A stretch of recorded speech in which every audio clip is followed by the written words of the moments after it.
Welcome to my YouTube channel where we talk everything lifestyle. Guys, I am in Ghana. Ghana just feels like home according to many travelers around the world. And while the country has increased in popularity since 2019 year of return, there's still tons of diasporans who long to visit the nation.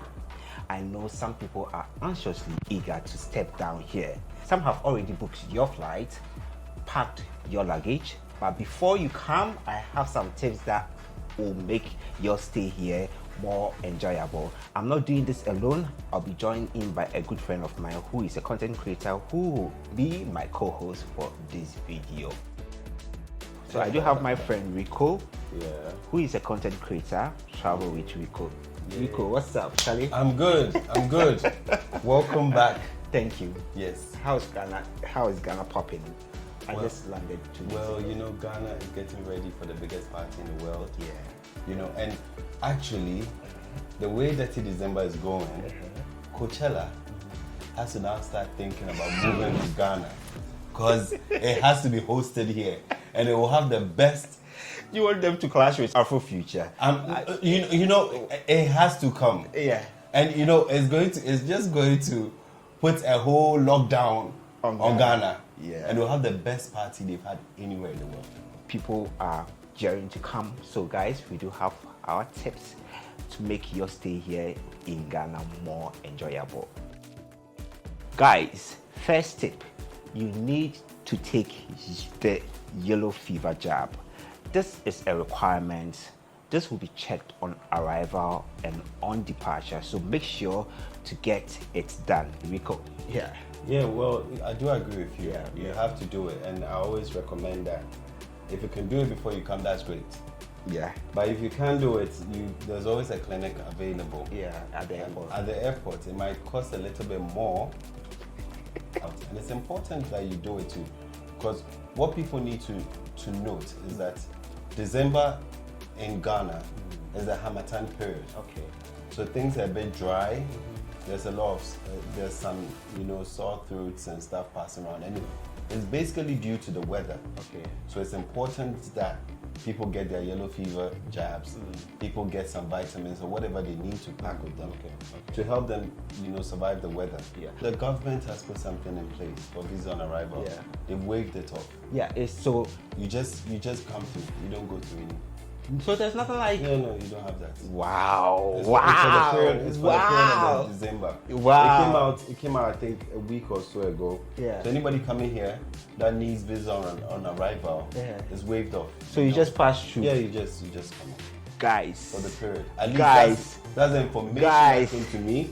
Yeah. And I'd love everybody to verify, but that's the information that came to me. Okay. It was an official... Okay, so guys, let's verify it. Yeah. So guys, greetings are important to Ghanaians. Greetings in Ghana are a big deal, and not just a big deal, but a very important component of our Ghanaian culture. Well, actually, I absolutely agree with you on that, you know. And I think it just goes to speak to who the Ghanaian people are. Okay. Because of our welcoming nature and stuff, we do like the fact that you'll be able to greet. Yes. You understand? There are trends that are changing. Yeah. However, the core of it still remains. It's not a thing we do. We find it rude not to greet. Yeah. And so everybody coming in, it's important that you learn to greet. The Ghanaian people, if you greet them, they're just going to love you for it. Yeah. They're going to love you for it. Older people, and they're going to open up and tell you more and be nicer just by greeting them. Yeah. In Accra, it's a bit, like I said, some people don't greet and stuff in Accra, but anybody looking at going outside Accra, it's very important you greet. Yeah. Even if you go to a Brie, I went to a Brie the other day, and school kids passing by, everybody passing by, and even myself, when you pass the elderly and everybody, you still greet them. So it's something they should do. If they want a warm reception and everything, greet your elderly people. Yeah. So another tip, use cash for Uber and Bolts. I know many of you will have Uber and Bolts before you arrive. While paying by card, it's an option on both apps, so don't plan on using it. Rico. Well, it's quite interesting, actually. And I've met a lot of tourists who want to use the card. Sometimes it works. But I agree with you. there are lots of drivers in Ghana who will not be too happy with a car trip for reasons I cannot discuss on air. Yes. So I do agree with you. It's better to have cash on you so that you can always pay the drivers, whatever is happening. I do learn that there are some other apps too here called Yango. Yeah, we do have Yango, we have the Bolt, we have, well, Uber, everybody knows Uber. Yeah. There's Shaxi, there's a few others that have come up. That's I mean, local. some of them are local, like Shaxi I know is local.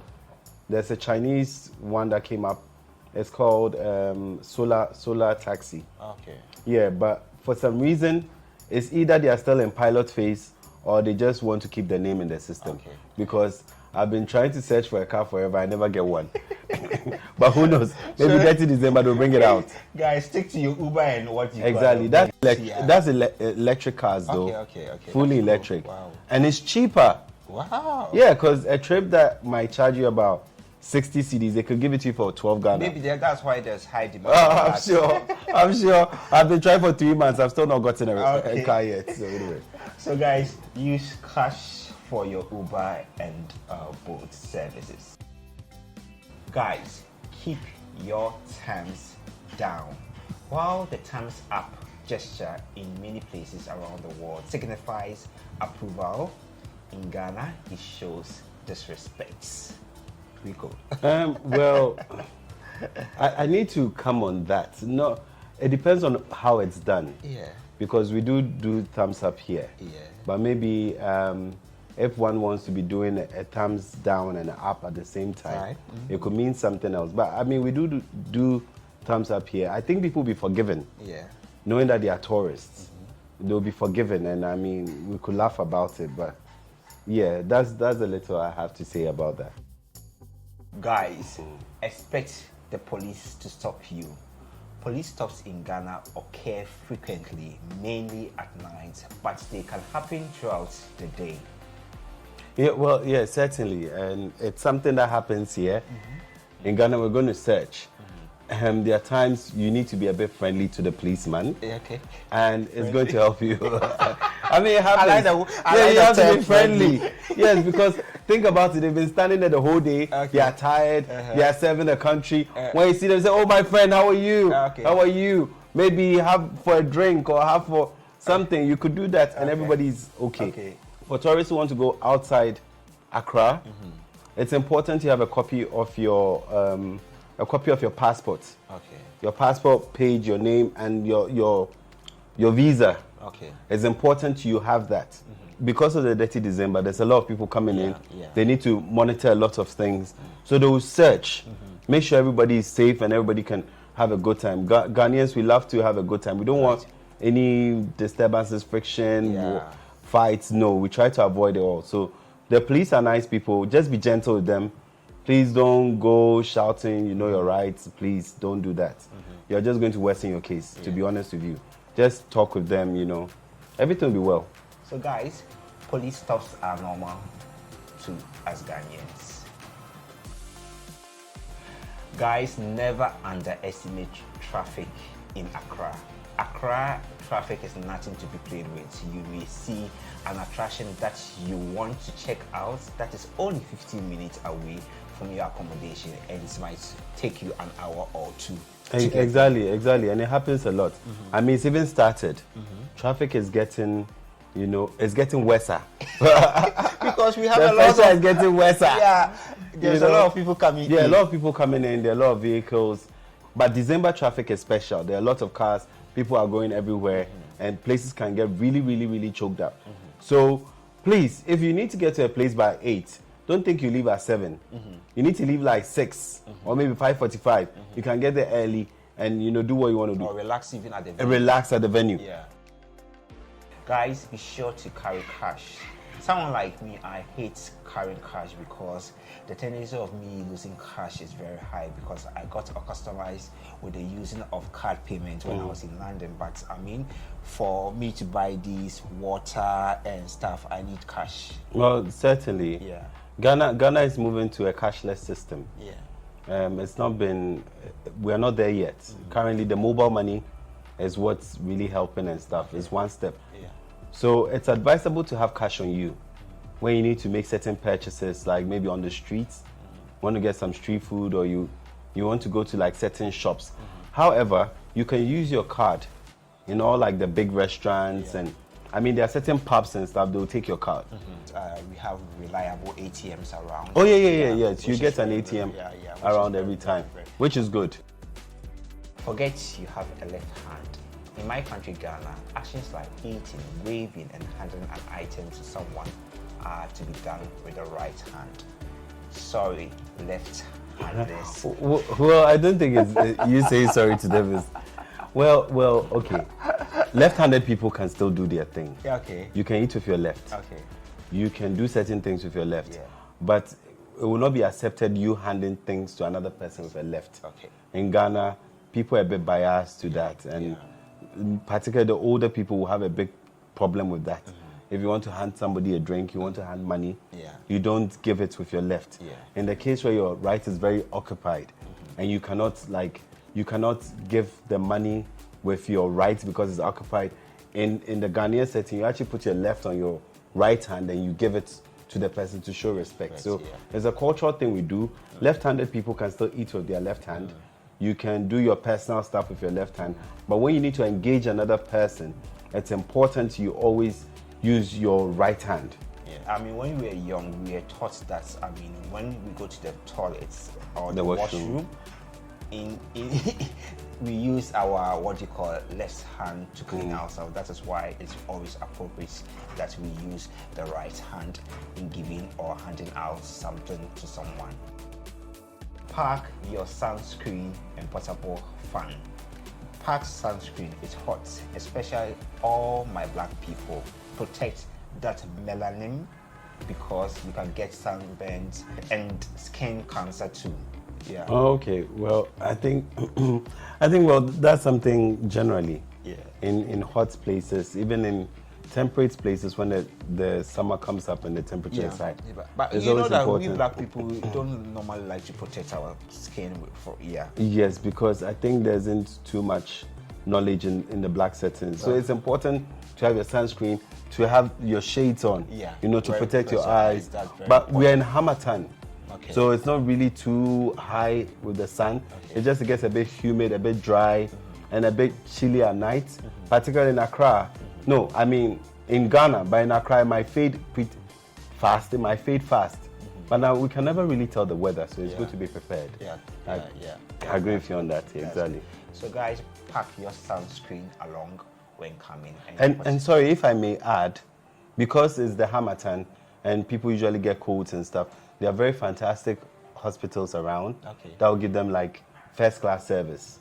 You understand?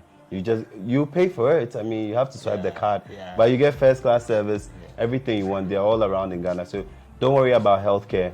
We've got some of the best doctors in the world. That's a fact. And nurses as well. Exactly. So guys, many tourist attractions in Ghana, you will most likely be charged more than the local. So if you go out with your local friend and he's being charged 50 Ghana, you are being charged 100 Ghana, don't complain. Exactly. And you said most likely you will be charged. It's not most likely you will be charged. Exactly. You will be charged. I remember one time I went to the Vli waterfall, and I went there with my backpack and I had put on boots and I really dressed like a tourist. They charged me the foreigners' rates. But you don't have any card with you to show that you're a local. I didn't have anything, and I didn't speak broken English with them. I was just speaking regular English. They charged me extra. Okay. So it's something that's going to happen. You'll be charged more, and I think it's a standard across everywhere in the world. Everywhere in the world you go. If you go to tourist attractions, you'll be charged more. And so please do pay. I mean, I don't think it's outrageous for you. I don't think so. But then please do pay. It helps support the tourist attractions. Here there are lovely ones you can go to. For me, I love to go to tourist attractions on weekdays because it's a bit more intimate. Because then you don't have a lot of people. It will just be you and exactly. It could be you and your squad. You get more attention. But when you go on the weekend, there are like a million other people there. And everybody's like busy going too. So if you want to really experience a place, connect with nature, then the weekdays are the best days to go to some of these attractions. Yes, please. Guys, be ready to negotiate. If you are heading to the market, keep in mind that everything is up for negotiation. Get comfortable with negotiating, but negotiating is not for supermarkets, the malls. No, you can't go and do that there. You can't go and do that there. You can't tell us that story. Yes. At all. Anyway, yes, negotiation is good when you're buying, particularly in the local shop. But you can't do that at shops. Shops, so. No, you can't do that at the shops. The markets. Yes. So if you go to the big markets, you can negotiate. Yes, yeah. If you go to the corner store, please don't do that. They would not sell to you. There will be a fight because the prices are somewhat fixed. Yeah. Even though some people inflate their prices a bit, it's still somewhat fixed. I will always suggest that try to pay for your stuff in cedis and not dollars. Okay. Because I remember I went with a group to the central region, and when we got there, the people came out selling the shell. You know the shell, the one we used to put to our ear and listen to the humming sound, that beautiful humming sound. They came and they were selling it, and they wanted to sell it for, I think, was it 150 Ghana cedis or 200 Ghana cedis? That's because they wrote a name on it. Okay, it's about 100 or so. It was an amount. It was overpriced. Yeah. And I didn't know how to jump in because I'm like, oh my God, what's happening here? You get it? So I was trying to tell my people not to buy it, and I was moving them away. But still. You know what they did? They came back and they said, oh, you know what, just give me $20 for this. So it was. So that is why it's good to know the converting rates as well. Exactly, and also have cash on you. So they came and like, oh, don't worry, just give me $20. I'll give you $15. And to my people that, oh, it's just $20. Yes, Let me just give it out. I'm like, gosh, you're buying a shell that should even cost 50 Ghana cedis. That's $20 is even more than the 150. Exactly. So guys, exactly. I mean, this is 2-in-1, so you should know about the converting rates too as well. You should. Yeah. And thank you, Rico. You're most welcome for coming. You're most welcome. Thank you. Thank you for inviting me to your set. And today it happens that we are in Ghana, and I do have some guys that I have to say thank you to them. Richard, my editor, he came on set today. Kwame, my director, and my little brother Ebo, who is also on set. He says he's going to church. I don't know which church he's going. He's Ghanaian. We have to go to church. He just wants to run away from my set. Yes, he's using church, but it's not working. Exactly. Thank you, guys. It's nice to be important, but very, very important to be nice. Thanks for watching. Leave a comment in the comment section. And guys, bye.